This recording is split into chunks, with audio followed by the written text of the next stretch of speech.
હવે એ પણ જાણે ખબર ન હોય પોતાને આ દુનિયાની, એ યોગી બાપાની રીત હતી.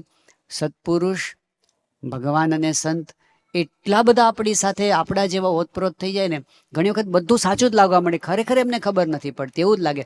પેલો યોગી બાપાનો કેરીનો પ્રસંગ છે આણંદનો, તો ગોળતા ગોળતા ગોટલો નીકળી જાય.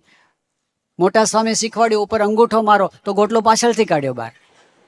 આ પ્રસંગો માનસાઈ મહારાજે પોતે નજરે જોયેલા પ્રસંગો છે, આપણને કહે છે.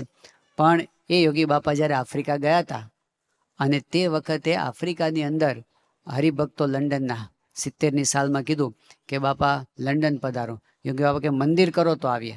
મંદિરની પ્રોપર્ટી તાત્કાલિક ક્યાં મળે? તો હરિભક્તોએ નકશો મૂક્યો અને યોગી બાપાએ નકશા ઉપર નિશાની કરી, આ જગ્યાએ મળશે. એક્ઝેક્ટ એ જગ્યાએ ઇસ્લિંગ્ટનમાં પહેલું ચર્ચમાં મંદિર થયું. તો આખી દુનિયા એમને દેખાય છે. મહાન સ્વામી મહારાજ સુરતની અંદર એમણે અક્ષરધામ બનાવવાનો સંકલ્પ કર્યો, અને તે વખતે સ્વામી કે જમીન શોધો બધેથી. હવે સુરતની અંદર મહાન સ્વામી મહારાજ તો કે આપણે 100 એકર જમીન જોઈએ. સુરતની પેરીફરીમાં આટલી જમીન ક્યાંય છે જ નહીં. બધા જ સુરતના કોઈ પણ જમીનના દલાલ હોય, બ્રોકર હોય, કે કોઈ પણ અત્યારે પણ આજની તારીખે પણ સુરતના કોઈ પણ મોટામાં મોટા બિલ્ડર હોય, કોઈ પણને પૂછવામાં આવે ને તો બધા જ કે શક્ય જ નથી. સુરતની આજુબાજુની 50-100 કિલોમીટરની પેરીફરીની અંદર એક સાથે એક જગ્યાએ 100 એકરની જમીનનો પીસ બાકી જ નથી. કે મહાન સ્વામી મહારાજ કે તમે શોધો, આપણે કરવું છે. એટલે હવે તપાસ કરી, પણ શું થાય, અહીંથી એક જમીનનો ટુકડો ધારો કે વેચાણમાં મળે, પણ એક ટુકડાથી થોડું થાય ને, આજુબાજુવાળા ન વેચે તો એ પડી રહે. પછી એક ટુકડો અહીંયા મળે, એક ટુકડો આ છેડે મળે, એક તો આ છેડે મળે, એક હારે ન મળે. પછી મહાન સ્વામી મહારાજ પાસે સુરતના બધા જે મુખ્ય સંતો હરિભક્તો હતા, એમણે બાપાને કીધું કે સ્વામી, હવે અમે તો બહુ પ્રયત્ન કર્યો, હવે તમે કહો, આ સુરતનો નકશો છે અને તમે બતાવો કે કઈ જગ્યાએ કરવું છે તમારે સ્થાન. મહાન સ્વામી મહારાજે એક જગ્યા બતાવી, આ જગ્યાએ. હવે એ જગ્યા બધાની અજાણી જ હતી. મહાન સ્વામી મહારાજ આ દેહ કરીને તો કોઈ દિવસે સ્થળ પર ગયા નથી. કોઈ સંતો એનાથી જાણીતા નથી, કોઈ હરિભક્તો જાણીતા નથી. મહાન સ્વામી મહારાજે કીધું, પછી તપાસ કરી તો ખબર પડી કે એ સ્થળનું નામ કણાદ છે. એ નામનું એક ગામ છે, સુરતની અંદર જ અત્યારે આવી ગયું છે ગામ, પણ એ કણાદ ગામ છે.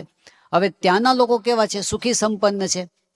એ બધાને પોતાની જમીન સાથે મમત્વ છે. ઘણા ખરા પરદેશ રહે છે, કેટલાક લોકો મકાન બાંધીને રહે છે ત્યાં પોતાની જમીનમાં.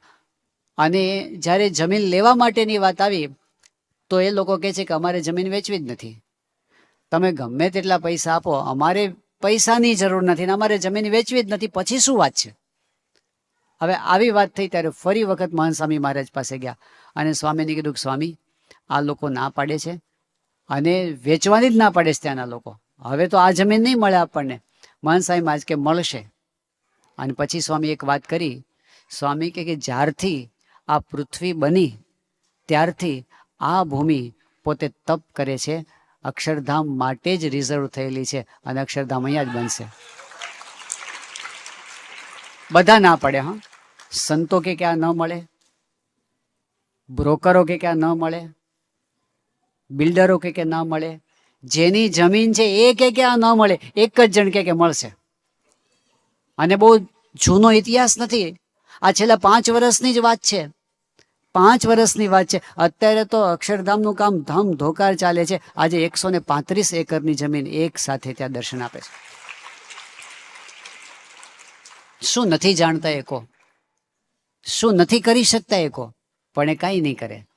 એ જ્યારે મનુષ્ય ચરિત્ર કરશે ને ત્યારે એવી જ રીતે વર્તશે કે જાણે એમને આપણી જરૂર હોય, એના કરતાં આપણને વધારે ખબર હોય એવી જ રીતે વર્તશે. પણ એમાં જે ભૂલા ન પડે એ એમના જંબુરિયા. જે પેલો જંબુરિયો છે ને એ ભૂલો ન પડ્યો, બીજા બધા ભૂલા પડી ગયા. નિષ્કુળાનંદ સ્વામી મહારાજને જુએ છે ત્યારે મનુષ્ય આકારમાં જોતા જોતા પણ કઈ દ્રષ્ટિથી જુએ છે? આ ભગવાન આપણા જેવા થયા છે, આપણા જેવા નથી. ક્યાં જીવ ક્યાં જગદીશ. અને એ કૃપા કરીને આપણી સાથે વાતો કરે છે, આપણી સાથે બોલે છે, ચાલે છે, આપણી વચમાં રહ્યા છે. આ કેટલી મોટી એમની કરુણા છે. એ તો દયા કરી ધરી દેહ આવે ઉદ્ધારવા અને કરે રે તૈયે થાય એનો મેળાપ જ્યારે નર તનુ ધારી. ભગવાન જ્યારે ખરેખર કરુણા કરીને આ પૃથ્વી પર આવે ને ત્યારે જ આપણને એમના દર્શન થાય છે. આ વાત કરી અને નિષ્કાળ સ્વામી પાછા જાય છે. જુઓ નિષ્કાળ સ્વામીની વિચાર કરવાની રીત જુઓ. ત્રીજા પદની અંદર એમણે એ કીધું કે ભગવાન પૃથ્વી પર આવીને મનુષ્ય જેવા થયા, કરુણા કરી, એ વાત કરી, પણ ચોથા પદની અંદર છે ને પાછા ઉપર ગયા છે કે એવા મોંઘા છે મહારાજ જે કોઈ સર્વેના શામ છે રે, વળી રાજા એ અધિરાજ એને આધારે સૌ ધામ છે રે.